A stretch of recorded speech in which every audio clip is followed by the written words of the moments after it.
Hi, this is Peter Davis from Jigsaw Trading, and today we're going to look at getting started with the Jigsaw Tools. Part of the focus of this video will be on traders that have never used any form of order flow tool before. For those of you that have used Xtrader and are coming across from there, you're going to find it probably just takes you a couple of hours to get up and running on Jigsaw. We do also have some tools that are very unique to Jigsaw, like the reconstructed tape and the power meters. So there is going to be some discussion in this video for everybody on how you can actually start to use those. For traders with no experience of using order flow at all before, it's important to understand that there's two separate skills that you're going to have to learn here. The first skill is the ability to actually read and absorb the order flow information as it's coming into you. The second skill is using that order flow information to actually make a trading decision. It would be a mistake to try and learn both of those skills at the same time. So what we're going to talk about is setting aside specific time to just learning to read the order flow information first. So what you should not do is run the tools and immediately use them to complement your existing trading methods. You should also not try and scalp the market on sim. Now you need to be focused just on reading the DOM. If you have charts up or other screens that you currently use or a squawk on or any other kind of alert system, your focus is going to naturally gravitate away from our tools towards the tools that you're more comfortable with. It is a lot more comfortable to look at the things you currently use than something new that you're trying to learn. Also, if you enter sim trades as you're actually trying to read this information, you're suddenly going to give yourself a bias, and you initially need to start reading this information without any bias or any preconceptions whatsoever. Now later on, when you get past the learning to read it stage, it's a really good idea to have a bias and a really good idea to sim trade. But right now, when you first start, I'd like you to consider no trading and nothing else on the screen that you currently use. Okay, so here's the depth and sales for two markets. Crude oil on the left and the S&P Mini 500 on the right. Crude oil on the left is what we know as a thin market. A thin markets are markets like crude, Dow, gold, that usually have less than 100 contracts at each level here on the DOM. So this is the red column and the blue column there. Thick markets like the ES, E-mini S&P 500 futures, Euro Stocks 50 on Eurex, the US Treasuries, they have hundreds or even thousands of contracts at each level on the DOM. Now, there's an argument that says for trade confirmation, the depth and sales is more useful for thick markets than thin markets. Areas tend to hold to the tick on a thicker market, and you aren't looking for action that occurs over so many prices as you are with a thin market. Now, similarly, you could argue that the tape tools, the reconstructed tape, the summary tape, the power meters, are more appropriate for thinner markets. They actually have less trades going through overall, and the changes in pace and exceptional size is actually easier to see on a thinner market. Now, saying that, we do actually have customers that are trading crude that just use depth and sales, and we do have customers that trade the E-minis that just use the power meters and the reconstructed tape. So the fact is that whilst some tools might suit some markets, also some tools suit some people better. And that's going to be a major factor in which of these tools you get the most from. So for now, as you get into this, just keep an open mind about what tool you're going to eventually gravitate towards. So what are the first steps? The first step is, as you go into this endeavor, is to relax. Look at this as something fun that you're about to start. It's something new that you're going to learn. There is no reason that you shouldn't actually enjoy learning this. Okay, it is actually quite fun to watch the market and see people kind of getting stuck, people getting run over, and the ebb and flow of the markets. And don't put pressure on yourself by trying to sim trade or to live trade as you go through this learning process. That will make it a frustrating activity. You'll get sick of it very quickly if you just dive straight into sim trading, because you will consistently lose. because you haven't spent the time ahead of time figuring out what it is you need to look for. Now, you're going to be making progress that can be measured in hours. Okay? You're going to actually start to see things that you haven't considered before in the first few days.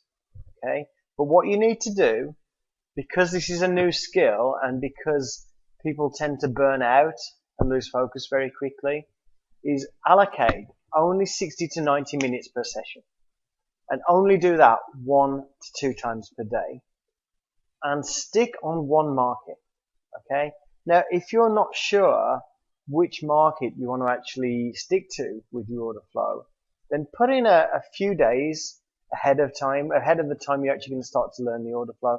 Put in a few days and actually take a look at the order flow on different markets. And I would recommend you do that for the crude, the gold. I recommend you look at corn.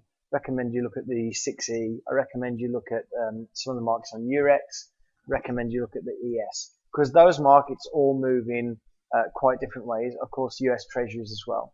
So have a look at a few different markets, and you might find that one particular market talks to you, and then that's the one that you gravitate towards, and then stick to that market for a few weeks and do your 60 to 90 minute sessions just on that market.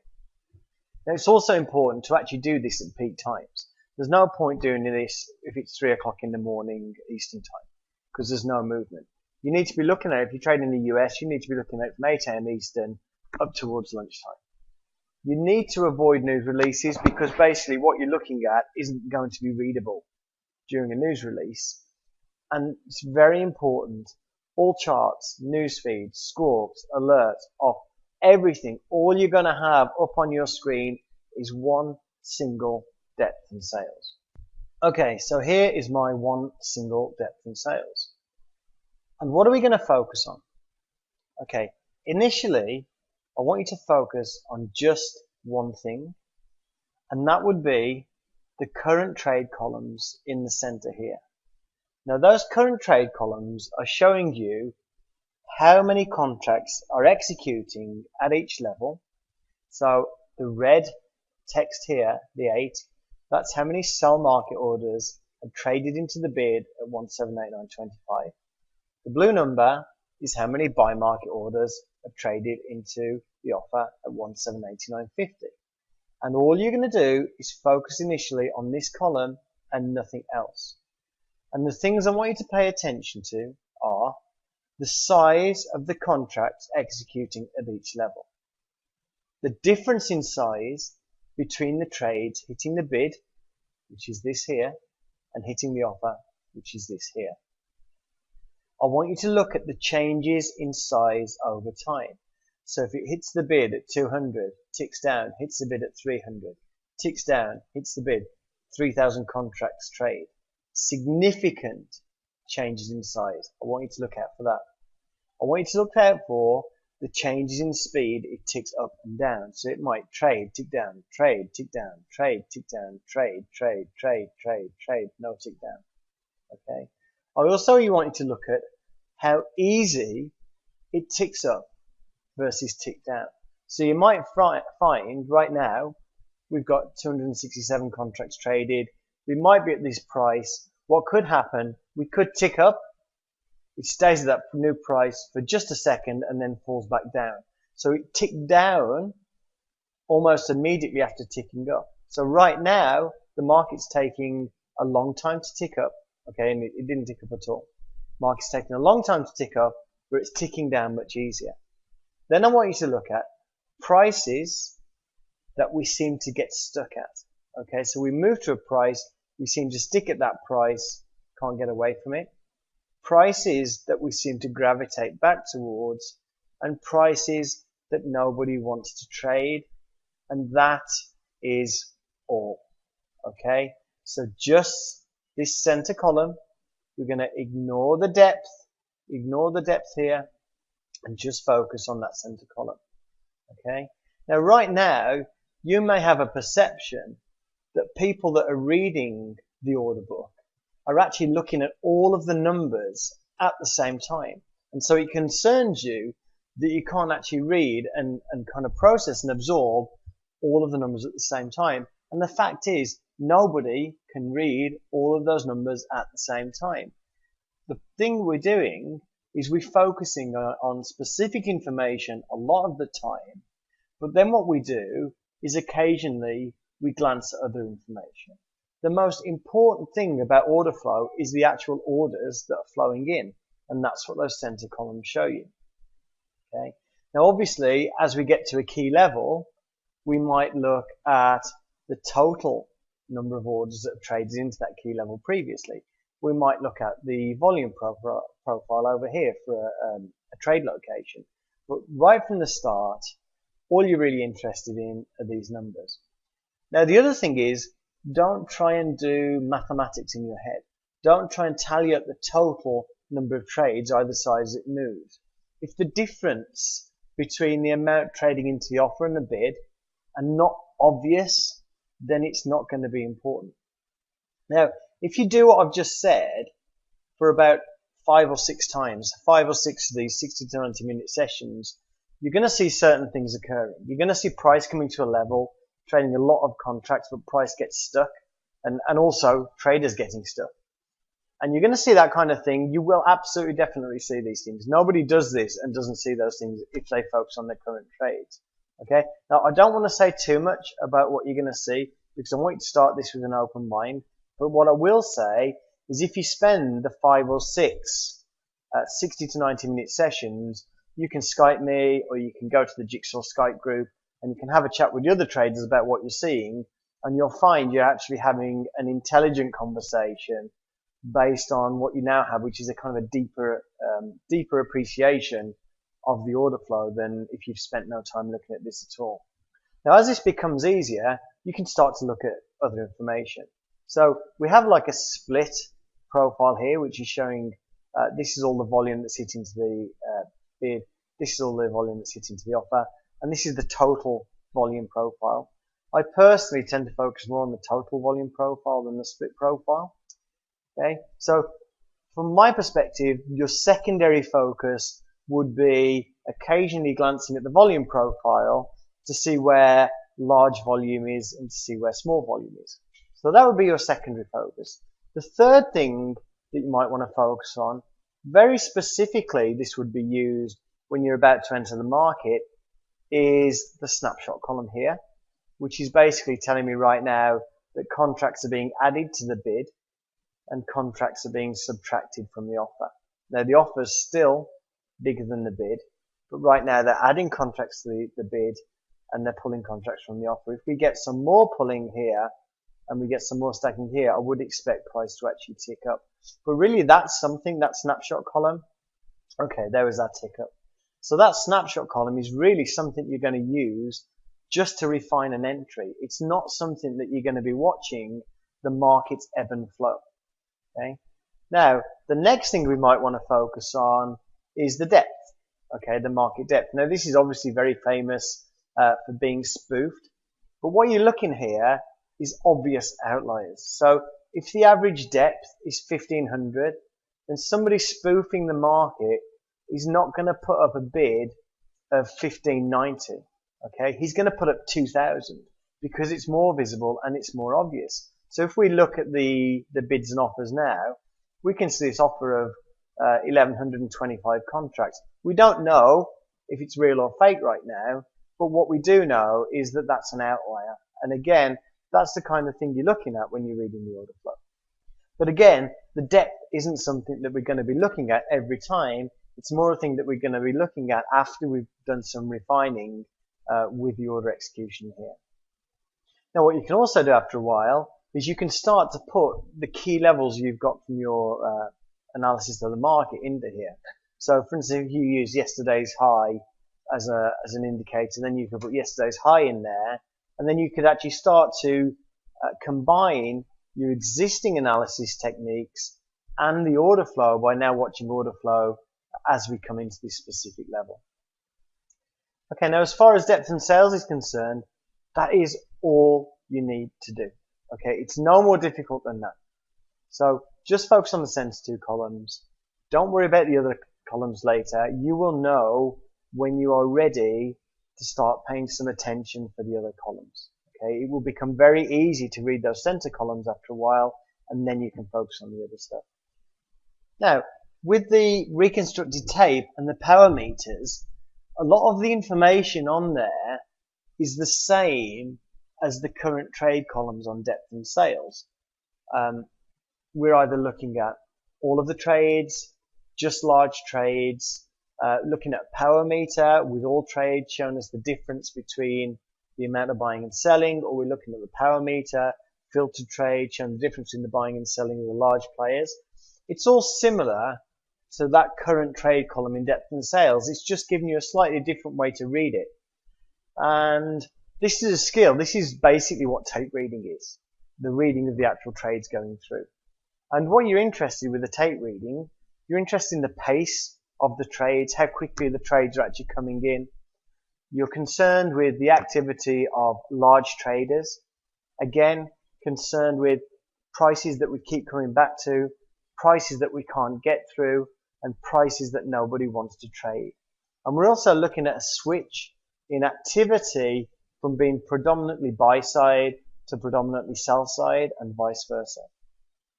And with the reconstructed tape and the power meters, the way you should approach it is slightly different from the way you approach learning the depth and sales. First of all, it helps when you're learning the reconstructed tape and power meters, it helps to already have your levels defined. And one of the reasons for that is because it helps if you actually reset the meters as you approach a level you're looking to trade. Now, as you approach a level you're looking to trade, you're going to watch the pace of the market as you come into that level.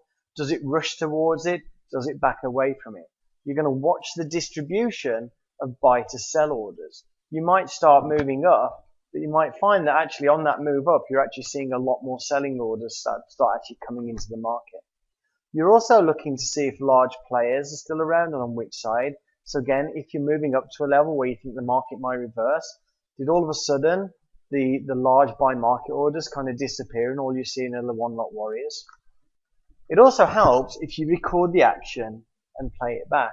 Now you can use Camtasia, you can use BB Flashback, which is a free screen recorder.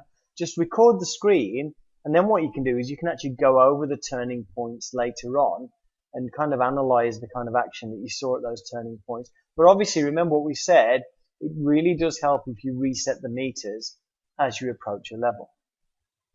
Now it also helps if you sim trade and follow the post-entry order flow. Because again, a lot of people, they look at order flow and they only think about their entry. But one of the really fantastic uses of order flow is once you're in a trade, to see if the flow of orders is actually on your side, so you know whether to carry on with the trade or whether to cut it short. Okay, so let's just have a quick look at the reconstructed tape and the power meters. So what we can see here on this screen, we have a reconstructed tape here showing all trades. I wouldn't recommend having a reconstructed tape just showing the small trades. For purely looking at the flow of order, just a reconstructed tape showing all trades. And you actually do that by saying, I want to show large trades with the size filter of 1. And then to the side, I would have a reconstructed tape just showing the large trades. Okay. Now, what I would say in terms of focus and the tool that you just want to glance at occasionally, if you're looking to enter the market and you're getting up to your point where you want to enter the market, if you are going to use the reconstructed tape, you need to focus purely on this and maybe just glance across every few seconds to see how the large traders are coming in. Now that's from a reconstructed tape point of view, but we also have a strength meter point of view here, where we have a strength meter that shows effectively the same information as reconstructed tape. Let me just clear that. Okay, so what we're actually seeing as trades come in is we can see that the sell market orders are colored red. We've got 8, 10 sell market orders. As some buy market order comes in, we'll actually see a blue bar. So it actually doesn't show us the individual trades. It doesn't show us the pace of trades coming in, but it does show us the overall ratio of buy to sell orders. Now what we also have across here, that's also just reset, is a reconstructed tape that's just looking at the large orders. Okay, and we reset it, and since we reset it, only one large order has come in. So really, if we look at this reconstructed tape, this large reconstructed tape, this strength meter here, this left strength meter here, it's the same information that we have on these sensitive columns here. And that's what I say, that some tools will just suit some people better. For no other reason, it's just their personality. Now the other strength meters we have there, the strength meter in the middle is actually showing bids and offers. It's not showing all bids and offers. Okay, I've got this set to just show the first 2 levels of depth. We could use the first 3 levels of depth. And it just shows me, on the red side, it shows me the first 3 levels, total of the first 3 levels, and on the blue side, total of the first 3 levels here. And then on this strength meter here, I'm seeing effectively what I see, anything blue will consist of what's added here and what's subtracted here. So if you add to a bid, it's considered bullish, and if you subtract from an offer, it's considered bullish. So we can see here, it's showing us that the bids are being stacked, offers are being pulled, and right now we're still stacked slightly on the offer side. So what we need to see is this kind of blue push up a bit here, and then we should start to tick up. Okay, we didn't get that push up there. But again, the reason you have those 3 strength meters, it's just a different perspective of the information you're seeing here. So this strength meter represents sensitive columns. This one represents these columns. This one represents these columns. Some people will simply find one format easier to read than the others. So don't get hung up on trying to use everything at once, because there is duplication of information. If you do the exercises as we've described, you're going to be able to absorb the information, but you also, just by the fact you spent time looking at it, you're going to have a good idea of what to look for. Okay, and you're going to have a good idea of which combination of tools to use, but not everything with order flow is intuitive. So we've got a number of resources that are going to help you get up and running. First, the Jigsaw blog, which is trade videos and webinars. Second, a particular blog post on there for the cut and reverse drill. There's links in there to a web page by a guy called Guy Bauer, who trains the traders at PropX Prop Shop. Some of the stuff they do is on thin market as well, which is good for the guys that trade crude. But he actually talks through a lot of the drills that they do in PropX to get their prop traders up and running. We've also got a free order flow lessons page on the website. And also there's some Jigsaw customers that have got their own YouTube pages and are putting up their own videos using the tools. One of the most famous ones is a guy called Welly on Big Mike Trading Forum, and there's a thread there where he actually explains how he uses the strength meters and recon tape on the E-mini S&P 500 to confirm his price action trades. So with that, I will bid you good luck. If you do need to contact me, there's my contact details. You can also Skype me on Jigsaw Trading. And if you have any questions during the learning process, please feel free to send me an email or get in touch with me on Skype. Thanks.